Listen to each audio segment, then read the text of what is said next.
Good morning, good afternoon, good evening, fellow MGTOW brothers. Welcome.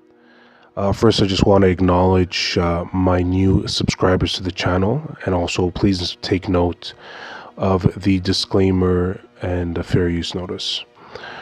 I've been away from the mic for quite a few weeks because I've been working on some other stuff. You know, when you become a MGTOW, and after the red pill rage, you focus a lot of your energy on things that you want to get done in your life. So that is what I've been doing. I've been working on a book, and I've also been working on several investments.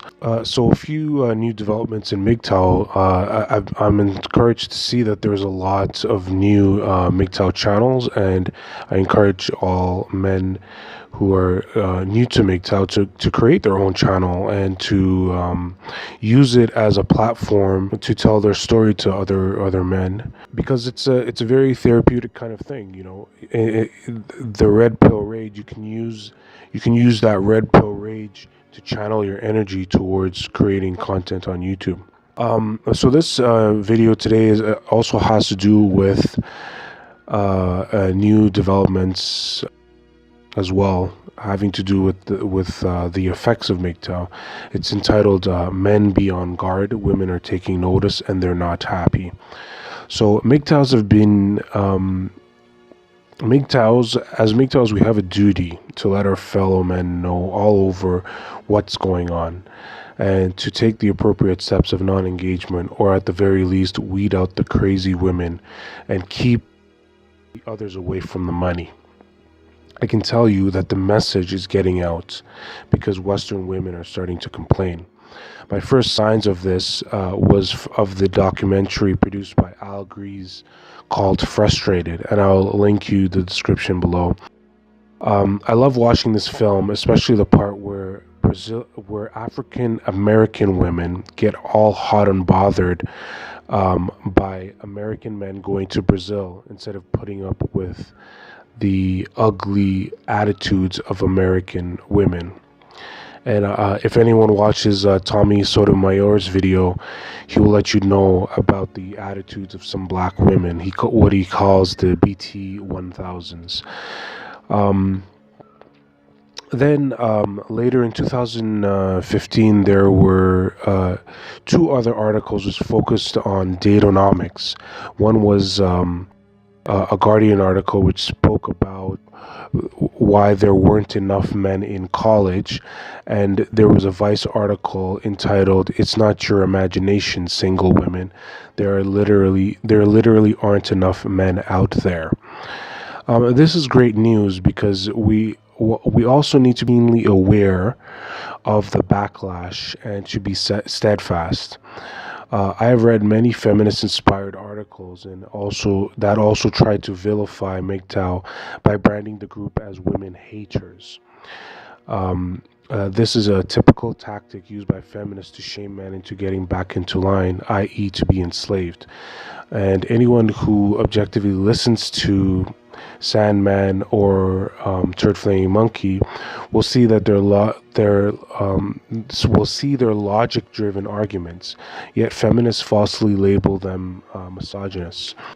So I should reiterate that MGTOWs are primarily pacifist, and that's where they get their strength and stealthiness from. You know, unlike MRAs, we don't need to openly identify with a group or cause. Instead, we simply need to stop and not engage. And it's that simple. And I want to suggest that you not identify that you are MGTOW to other women unless you want to be a target for bullshit. So in the Frustrated and in articles, women overwhelmingly blame men. And black men are shamed as black women haters, even though Brazilians are black as well. The Vice article asks, why are there so many great single women? Where are all the great single men? And you see, don't you just love how they assume that there are so many great single women?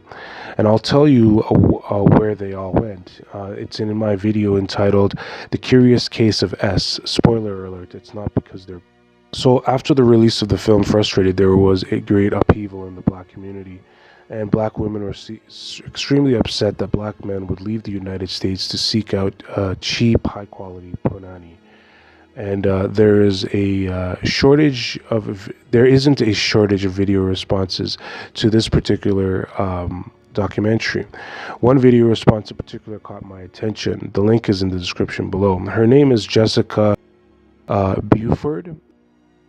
First, she expresses her displeasure at finding out that the men are going to Brazil for love, and then she makes a futile attempt to argue that the video is not a documentary, quote unquote, because it does not present facts. And I always thought that the purpose of a documentary was to actually document. That was the actual fact itself, right? It's to document the opinions of men, right? And what's actually happening with individual men. So recently, research out of the University of Utah directly cites MGTOW as the cause of men overlooking the benefits of marriage. The research, quote unquote, claims that from more money and a better sex life to significantly better physical and mental health. That's the claim that marriage will get you if you get married. I don't know how scientific this research is if you ignore the facts. MGTOW have been giving us the facts for such a long time. You know, they fail to conduct proper triangulation to test the truth of their assertion that marriage is actually good for men.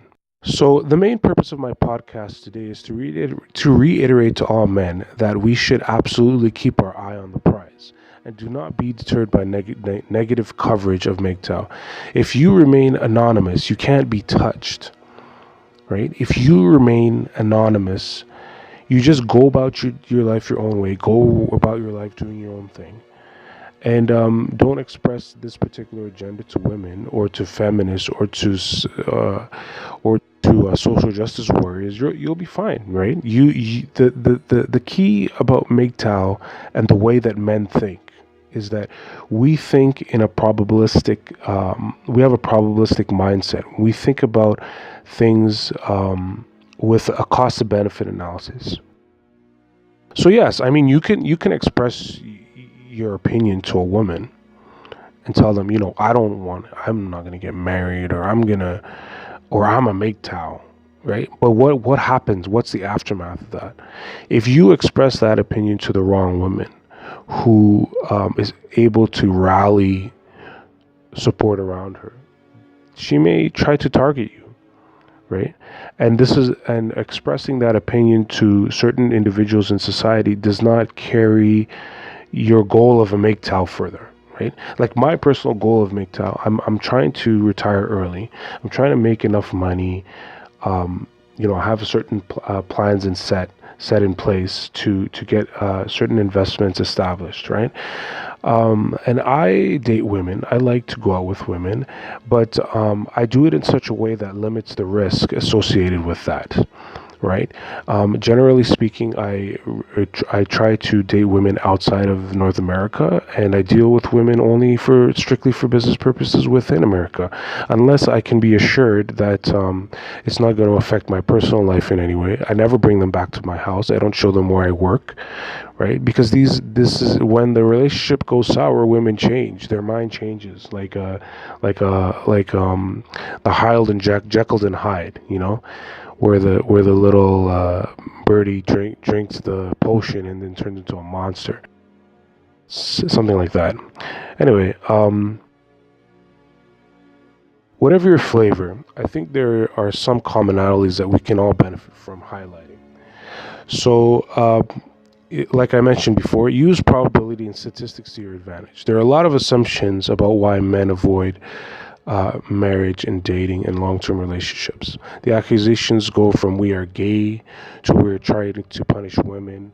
And the real reason is actually rooted in statistics. Statistically speaking, men fare far worse than women in the outcomes of romantic entanglements, from divorce courts to false allegations. I don't even think I need to reiterate this stuff to you guys. Remember, don't shit where you eat. Think globally, not locally. So there's a whole world out there: North America, Europe, Australia, New Zealand.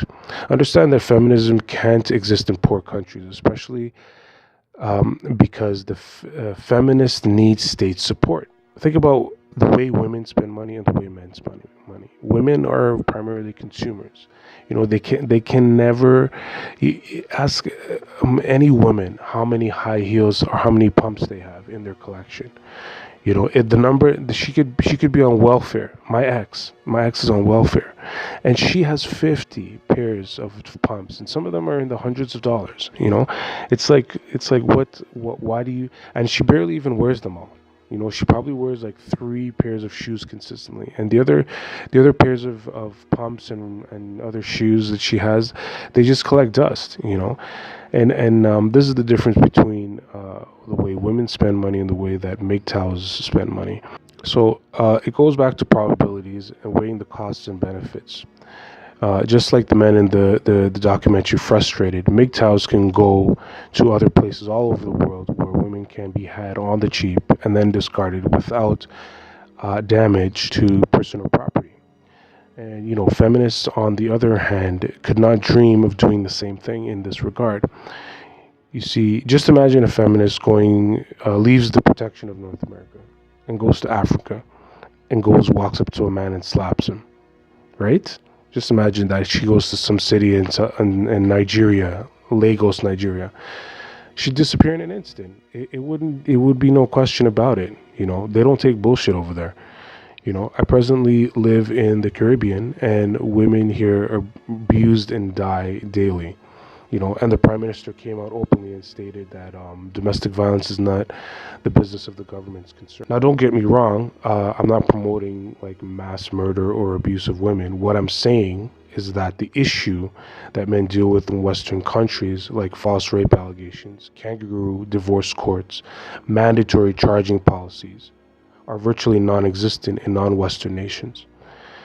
See MGTOW 101's video on the ridiculous situation in Israel right now, what's going on in Israel right now. And also there's another video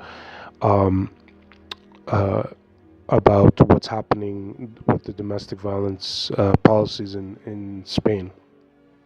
It's truly Kafkaesque. Like I don't know how you could live comfortably as a man in those countries. But anyway, so the next category of my video is MGTOW version 2.0, disengagement from Western institutions. Do not join unions, do not work for governments or large corporations. This is where I hope the MGTOW movement can lead to a situation where most men are not paying taxes to the gynocentric governments. And if this happens, feminists will definitely wither away. Feminism. And I'm presently in the process of making a video to elaborate on this principle further, but in short, men should run small businesses, write off expenses from these businesses to avoid tax liability. They can also use these business expenses to write off income from part-time wage earning jobs as well. And despite the gynocentric policies in Western nations, there are actually greater economic opportunities for men if they start to think globally instead of locally. There is a substantial economic growth opportunity in places outside of Western nations as well. So if you look at emerging markets, North America and Europe, they grow at a 2% per annum. And you look at a place like China, it grows at 10% per annum. Africa is also growing quite fast. Nigeria grows at like 12% a year. India has been growing 12% a year as well. So those are some things to think about. That brings me to the end of the video. If you like what you hear, hit the like and the subscribe button. And if you have any comments, you can leave it in the comment section below. And also refer to the description of the video to see all the supporting documentation which I mentioned. And have a good day and stay safe.